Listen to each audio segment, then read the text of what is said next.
Hello friends, welcome back to my YouTube channel. तो कैसे हैं आप सभी लोग और कैसे चल रही है आप सबकी पढ़ाई। आई होप आप सब बहुत अच्छे होंगे और पढ़ाई भी खूब शानदार चल रही होगी। तो आज की वीडियो में हम बात करने वाले हैं कि हम वर्ग की तैयारी कैसे करें, या जो भी एस्पिरेंट्स वर्ग की तैयारी कर रहे हैं उनकी कैसे स्ट्रेटजी होनी चाहिए, कैसे उनका स्टडी प्लान होना चाहिए, या कैसे वो अपने सब सब्जेक्ट पे काम करें ताकि उनका जो सिलेक्शन है वो जल्दी हो जाए। तो देखिए, अभी इसकी कोई भी नोटिफिकेशन नहीं आया है वर्ग का कि कब एग्ज़ाम होगा या नहीं होगा, लेकिन हमें ये नहीं देखना है कि इसका एग्ज़ाम कब होगा। हमें ये देखना है कि हमने कितना सिलेबस कंप्लीट किया है, कितना हमारा हो गया है, ताकि जब भी एग्ज़ाम की डेट आए तो हम फॉर्म भरें और उसके बाद जब पेपर हो तो हमारा पेपर बहुत अच्छे से निकल जाए। तो देखिए, सबसे पहले अगर हम इसके सिलेबस की बात करें तो इसका जो सिलेबस रहता है, इसका जो मार्क्स रहता है वो 150 का रहता है, यानी 150 नंबर का इसका पेपर होता है। और अभी जैसा ये था कि प्री होगा, मेंस होगा, तो अभी ना जो भी अपडेट आई है तो सब चेंज हो गई है। यानी कि अब प्री और चयन ऐसा नहीं होगा, केवल पात्रता परीक्षा होगी और पात्रता परीक्षा से ही आपका सिलेक्शन होने वाला है। तो इसमें सवाल ये उठता है कि जब एक ही एग्ज़ाम होगी तो उसमें माइनस मार्किंग आएगी, और माइनस मार्किंग के अलावा इसका लेवल जो है बहुत ज़्यादा टफ होगा, और मतलब बहुत सारी जो इसका सिलेबस है वो बहुत ज़्यादा टफ आएगा, पेपर नहीं निकाल पाएंगे। तो इस पर क्या हम रणनीति रखें, क्या हमने जो इसके पहले कमियां की हैं, जो हमारे अंदर कमियां रह गई हैं, उसमें हम कैसे इम्प्रूव लाएं, और इम्प्रूव लाते ही मतलब ये साथ में करते ही हम कैसे अपनी तैयारी को शानदार कर सकें।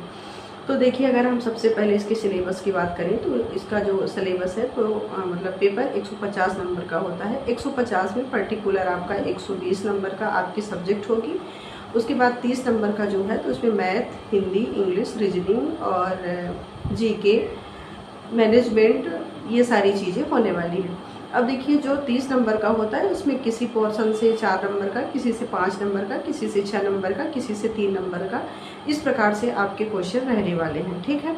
तो देखिए, बहुत सारे स्टूडेंट्स का ये रहता है कि हम पहले अपने सब्जेक्ट पे कमांड बनाएं, अपने सब्जेक्ट को देखें, उसके बाद हम 1-2 महीने इसमें देंगे तो हमारे नंबर जो हैं तो वो बहुत अच्छे से आ जाएंगे और मेरा जो सिलेक्शन है वो हो जाएगा। तो देखिए, अगर हम अपने अंदर ये लेके चलें कि अभी 6 महीने हैं, शायद 6 महीने बाद वैकेंसी आए, पेपर हो सकता है, तो अगर हम 6 महीने लेके चलें तो उस 6 महीने के बीच में हमें कैसे रणनीति बनानी है, कैसे तैयारी करना है ताकि हमारी जो तैयारी है वो बहुत शानदार हो सके।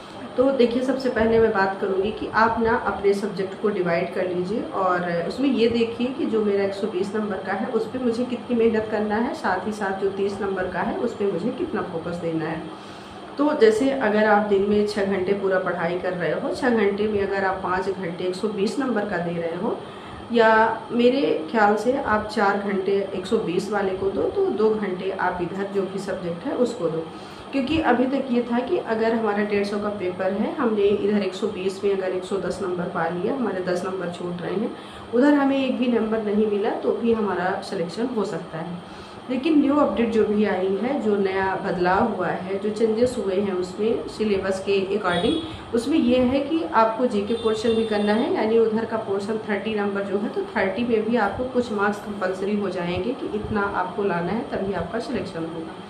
तो इससे अच्छा ये है कि देखिए, आपका वो वाला मार्क्स जुड़ेगा, आपको प्रायोरिटी देनी है उस सब्जेक्ट को, तो आप अपने मेन सब्जेक्ट के साथ उसको भी लेके चलो ताकि इसके साथ साथ आप उसकी उधर की भी तैयारी हो जाए। अब बहुत सारे ऐसे स्टूडेंट्स होते हैं जिनको मैथ टफ लगती है, किसी को इंग्लिश टफ लगती है, किसी को मैनेजमेंट, किसी को पेडागॉजी, यानी हर स्टूडेंट्स की कैपेसिटी अलग अलग होती है, हर स्टूडेंट की मतलब चॉइस अलग होती है, फेवरेट सब्जेक्ट अलग होती है। तो किसी को पसंद मैथ रहती है, किसी को पसंद पेडागॉजी, किसी को इंग्लिश, किसी को हिंदी और किसी को मैनेजमेंट, ये सबकी अपनी अपनी अलग अलग पसंद है। तो देखिए, अगर हम क्या करते हैं, एक सभी एस्पिरेंट्स में ये मिस्टेक होती है कि हमें जो फेवरेट हमारी सब्जेक्ट है उसको हम ज़्यादा पढ़ते हैं, यानी हमारा फुल फोकस उसी पे रहता है, और जो हमारी मतलब हमें पसंद नहीं है उसको हम स्किप करते जाते हैं, सोचते हैं जब भी एग्ज़ाम होगा हम उस पर 1-2 महीने तैयारी कर लेंगे तो हमारा पेपर निकल जाएगा। तो आपको क्या करना है कि दोनों सब्जेक्ट को लेके चलना है। जैसे आप अगर आपको जूलॉजी पसंद है, जूलॉजी में अगर ह्यूमन वाला चैप्टर, मतलब जो भी आपको चैप्टर पसंद है तो उधर आप उसको लेके चलें। तो जैसे आप इधर बायोलॉजी आप पढ़ रही हैं, जूलॉजी जो भी आपकी फेवरेट सब्जेक्ट है उसको ले लीजिए, साथ ही साथ आप मैथ को लीजिए। और क्या करिए कि जैसे आप बायोलॉजी को पढ़ रही हैं आपको स्टार्टिंग क्या करना है, मैथ से करना है, क्योंकि आपको ना सेलेक्टेड सब्जेक्ट आपको वो भी बनाना है, ठीक है। क्योंकि आप ऐसा मतलब बिल्कुल ये कोशिश करिए कि मैं इतना पढ़ूँ कि ये मेरी जो है तो फेवरेट सब्जेक्ट बन जाए जैसे बाकी की सब्जेक्ट है। तो आप पहले मैथ कंटिन्यू कर लीजिए, मैथ लगाना स्टार्ट कर दीजिए। जब आपको ऐसा लगता है कि मैं बोर हो रही हूँ, मैथ में करते करते थक गई हूँ, मेरा मन नहीं कर रहा है, तो उस टाइम पे आप क्या करिए कि जो आपकी फेवरेट सब्जेक्ट है उसको आप ऐड करिए, मतलब मैथ को छोड़ के आप दूसरे सब्जेक्ट को पढ़ना स्टार्ट कर दीजिए। जब डेली आप ऐसा करेंगी तो आपको क्या मिलता है कि जो आपको पसंद नहीं है, जैसे आपको मैथ पसंद नहीं है, तो वो धीरे धीरे आपकी फेवरेट सब्जेक्ट के साथ जुड़ती जाती है और आपका मन भी लगता है और जो आपका मैथ वाला पोर्शन है वो भी मजबूत हो जाता है।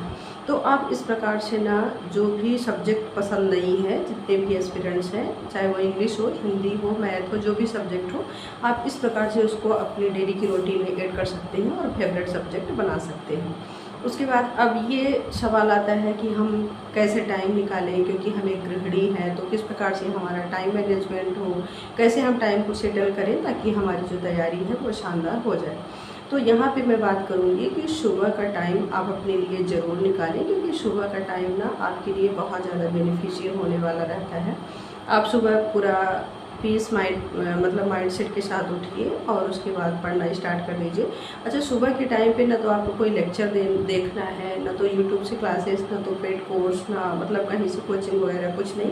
सुबह का जो टाइम है आपको 1 से 2 घंटे सेल्फ स्टडी पे देना है। आप उस टाइम बिल्कुल बुक को पढ़िए, बुक से आप एनालिसिस करिए, लाइन टू लाइन अंडरलाइन करते जाइए, क्योंकि देखिए आपकी जो सुबह सुबह माइंड होती है, माइंड कैपेसिटी आपकी बहुत पावरफुल होती है। उस टाइम पे आपकी माइंड बिल्कुल शांत रहती है और किसी भी प्रकार का आपका फ्रस्ट्रेट नहीं रहता, मूड बिल्कुल शांत रहते हो, तो उस टाइम पे जो भी आप पढ़ते हो ना तो आपके माइंड में बहुत अच्छे से सेट होता है। तो कोशिश ये करें कि जो भी आपके पास टाइम मिल रहा है, चाहे वो 1 घंटे हो, 2 घंटे हो, तो केवल और केवल आपको सेल्फ स्टडी करना है, बुक से पढ़ना है। उसके बाद जो भी आपका काम है घर का, अगर आप 2 घंटे का टाइम निकाल पा रही हैं तो बहुत अच्छा है। उससे कम भी अगर निकलना है 1 घंटे 1.5 घंटे, तो वो भी आपके लिए अच्छा है।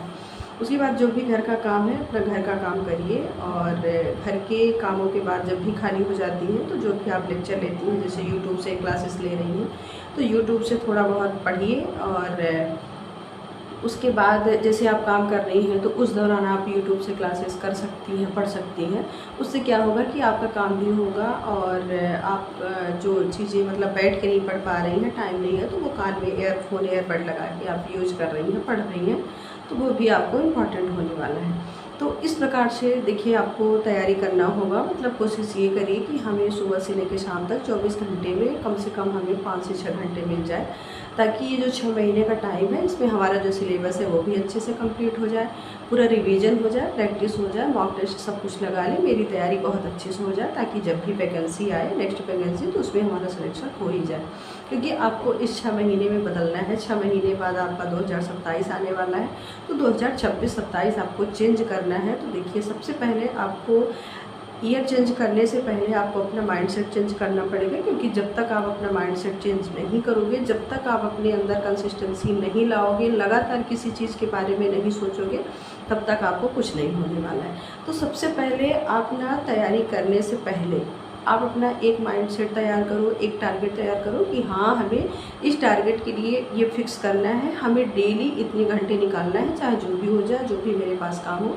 हाँ बाई चांस आपने कहीं मतलब आपको जाना हुआ, कहीं चले गए, तो वो बात अलग है, लेकिन अगर आप घर पे रह रहे हो तो ये पहले आपको बिल्कुल कंसिस्टेंसी अपने अंदर फिक्स करना होगा, गोल फिक्स करना होगा कि हमें इतने घंटे देना है, इतने घंटे मैं तैयारी करूँगी, इतने घंटे ये सब्जेक्ट, इतने घंटे ये सब्जेक्ट, उसके बाद जो घर के काम होंगे उसको मैं प्रायोरिटी दूँगी। जब तक आपका अपना गोल फिक्स नहीं होगा, माइंडसेट पूरा फिक्स नहीं होगा, तब तक आपका कोई भी ना टारगेट बन पाएगा और ना ही आप टारगेट पे काम कर पाओगे।